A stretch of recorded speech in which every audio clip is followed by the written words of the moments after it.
Halo, selamat pagi Bapak Ibu dan Saudara yang dikasihi oleh Tuhan. Kita berjumpa lagi dalam Salam Pagi.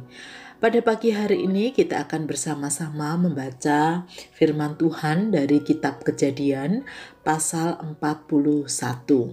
Demikian. Setelah lewat 2 tahun lamanya, bermimpilah Firaun bahwa ia berdiri di tepi sungai Nil. Tampaklah dari sungai Nil itu keluar 7 ekor lembu yang indah bangunnya dan gemuk badannya, lalu memakan rumput yang di tepi sungai itu. Kemudian tampaklah juga 7 ekor lembu yang lain yang keluar dari dalam sungai Nil itu, buruk bangunnya dan kurus badannya, lalu berdiri di samping lembu-lembu yang tadi di tepi sungai itu. Lembu-lembu yang buruk bangunnya dan kurus badannya itu memakan ke-7 ekor lembu yang indah bangunnya dan gemuk itu. Lalu terjagalah Firaun. Setelah itu tertidur pulalah ia dan bermimpi kedua kalinya. Tampak timbul dari satu tangkai 7 bulir gandum yang bernas dan baik. Tetapi kemudian tampaklah juga tumbuh 7 bulir gandum yang kurus dan layu oleh angin timur. Bulir yang kurus itu menelan ke-7 bulir yang bernas dan berisi tadi. Lalu terjagalah Firaun. Agaknya ia bermimpi. Pada waktu pagi gelisahlah hatinya, lalu disuruhnyalah memanggil semua ahli dan semua orang berilmu di Mesir. Firaun menceritakan mimpinya kepada mereka, tetapi seorang pun tidak ada yang dapat mengartikannya kepadanya. Lalu berkatalah kepala juru minuman kepada Firaun, "Hari ini aku merasa perlu menyebutkan kesalahanku yang dahulu.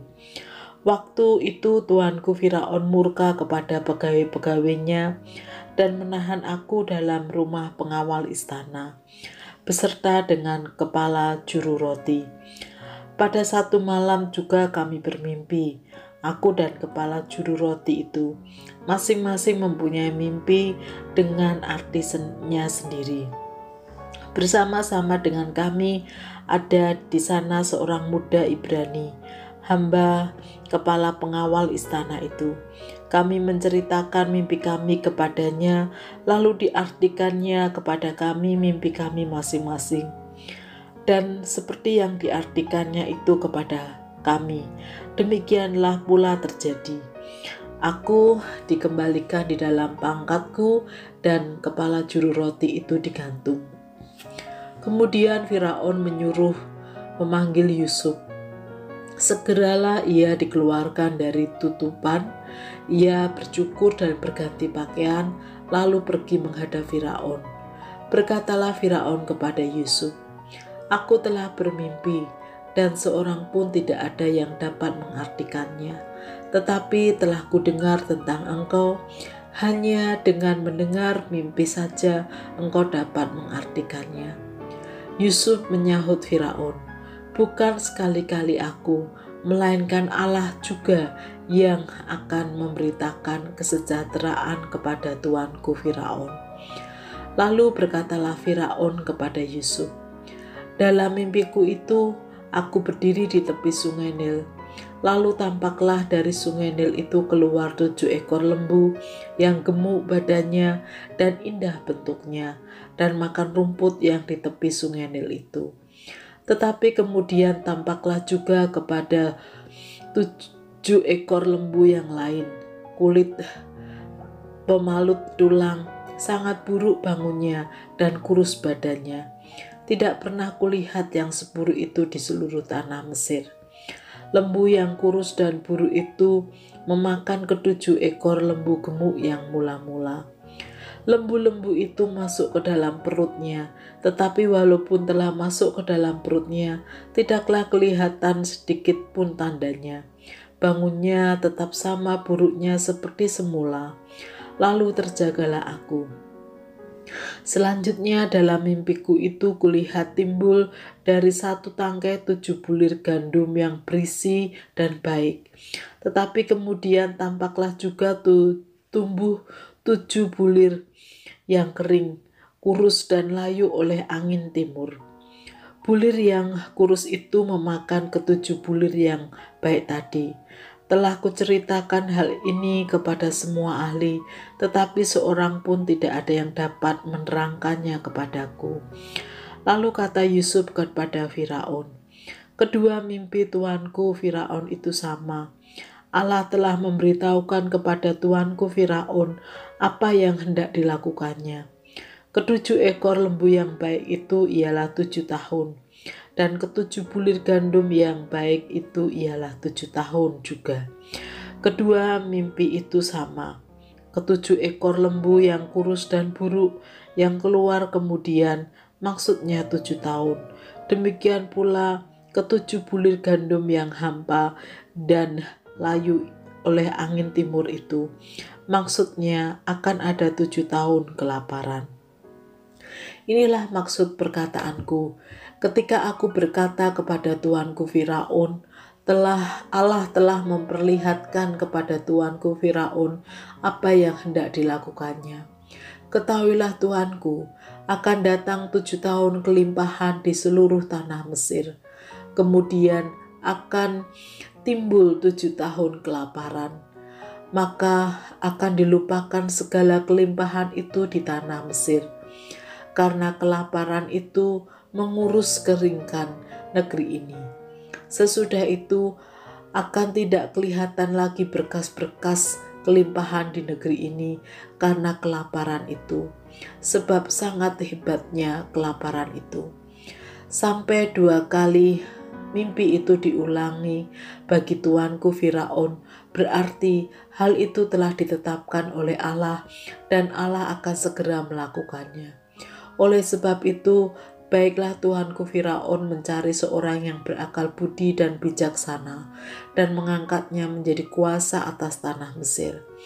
Baiklah juga tuanku Firaun berbuat begini, yakni menempatkan penilik-penilik atas negeri ini, dan dalam ke-7 tahun kelimpahan itu memungut 1/5 dari hasil tanah Mesir.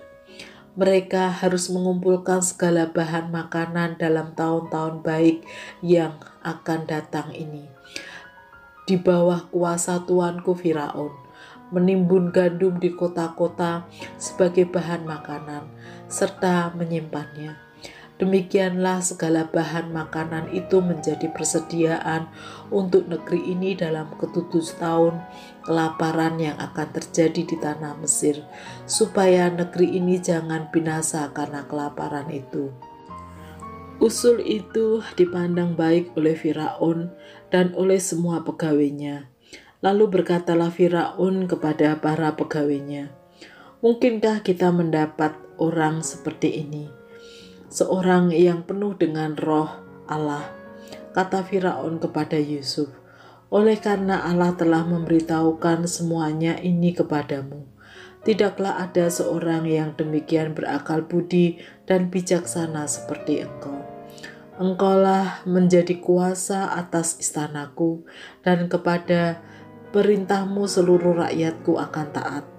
Hanya tahta inilah kelebihanku daripadamu."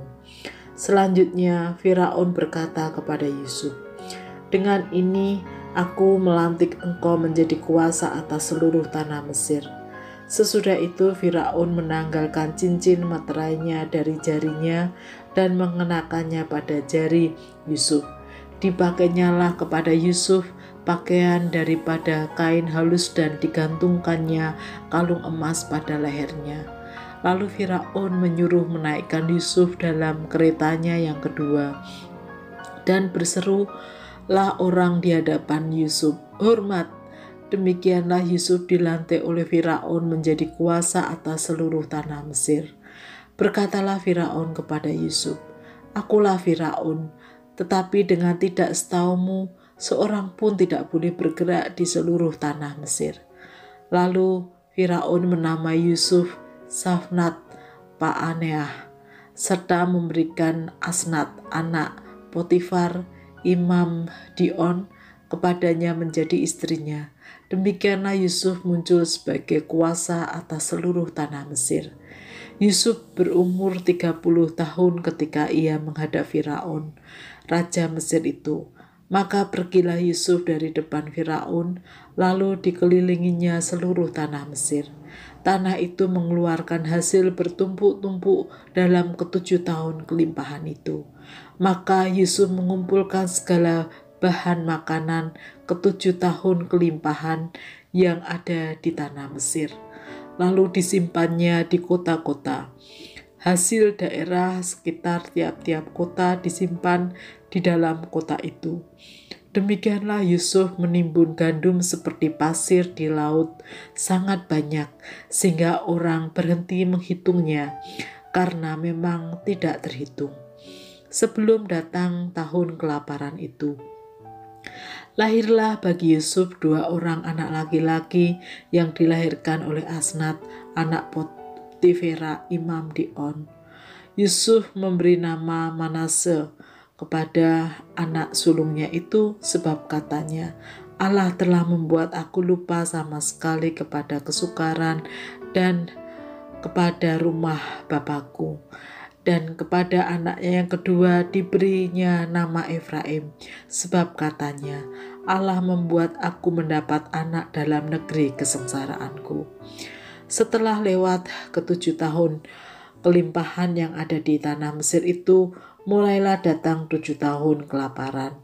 Seperti yang telah dikatakan Yusuf, dalam segala negeri ada kelaparan, tetapi di seluruh negeri Mesir ada roti. Ketika seluruh negeri Mesir menderita kelaparan dan rakyat berteriak meminta roti kepada Firaun, berkatalah Firaun kepada semua orang Mesir, pergilah kepada Yusuf, berbuatlah apa yang akan dikatakannya kepadamu. Kelaparan itu merajalela di seluruh bumi. Maka Yusuf membuka segala lumbung dan menjual gandum kepada orang Mesir, sebab makin hebat kelaparan itu di tanah Mesir. Juga dari seluruh bumi datanglah orang ke Mesir untuk membeli gandum dari Yusuf, sebab hebat kelaparan itu di seluruh bumi. Bapak, Ibu, dan Saudara yang dikasihi oleh Tuhan, ada 2 hal yang bisa kita pelajari dari bacaan kita pada pagi hari ini. Yang pertama, belajar dari Yusuf sendiri. Ada saatnya Tuhan melimpahkan segala hal yang baik dalam hidup kita, berupa kesehatan yang patut kita syukuri sehingga kita bisa melakukan segala tugas dan aktivitas kita. Ada pekerjaan yang Tuhan berikan kepada kita sehingga kita bisa bekerja dan bisa menghasilkan buah dari pekerjaan itu. Bahkan kita juga bisa mencapai kesuksesan dalam pekerjaan yang kita kerjakan.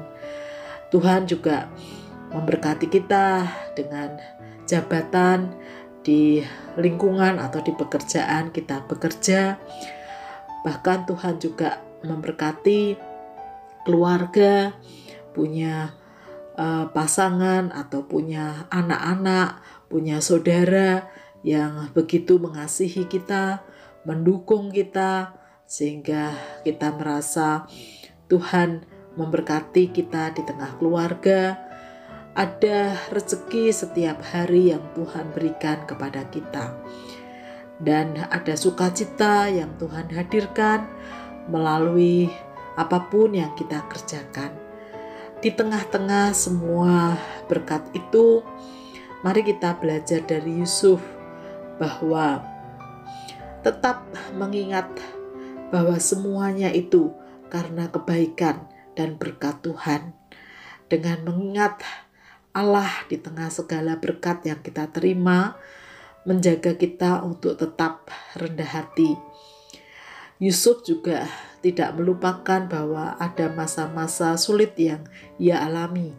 Tetapi dengan mengingat itu, ia sekali lagi bersyukur kepada Tuhan. Yang kedua, Bapak, Ibu, dan Saudara, dari apa yang dialami oleh Firaun dan orang-orang Mesir, serta apa yang ditunjukkan Allah kepada Yusuf dan orang-orang Mesir, mengajarkan kepada kita bahwa tidak selalu hidup itu berjalan dengan lancar atau penuh dengan kelimpahan, kecukupan. Ada kalanya Tuhan izinkan kita menghadapi masa surut, di mana ada kesusahan, ada kelaparan, ya, ada kekurangan. Oleh karena itulah, dari peristiwa ini kita belajar, mari di saat ada berkat melimpah, kita tidak serta-merta ya menghabiskan atau menghamburkannya, supaya ketika masa-masa susah datang, kita masih tetap memiliki persediaan yang cukup. Artinya bahwa Allah mengajarkan kepada kita bagaimana memanage atau mengelola dengan bijak setiap berkat-berkat Tuhan. Selamat menjalankan firman Tuhan, dan mari kita berdoa. Tuhan Yesus, terima kasih untuk berkat-Mu dan penyertaan-Mu. Mampukan kami di tengah segala berkat yang kami terima, kami terus mengingat akan Tuhan yang adalah sumber berkat kami. Dan mampukan kami untuk mengelola berkat-berkat Tuhan dengan bijaksana, supaya dalam segala situasi kami boleh tetap Tuhan cukupkan. Di dalam nama Tuhan Yesus kami berdoa. Amin.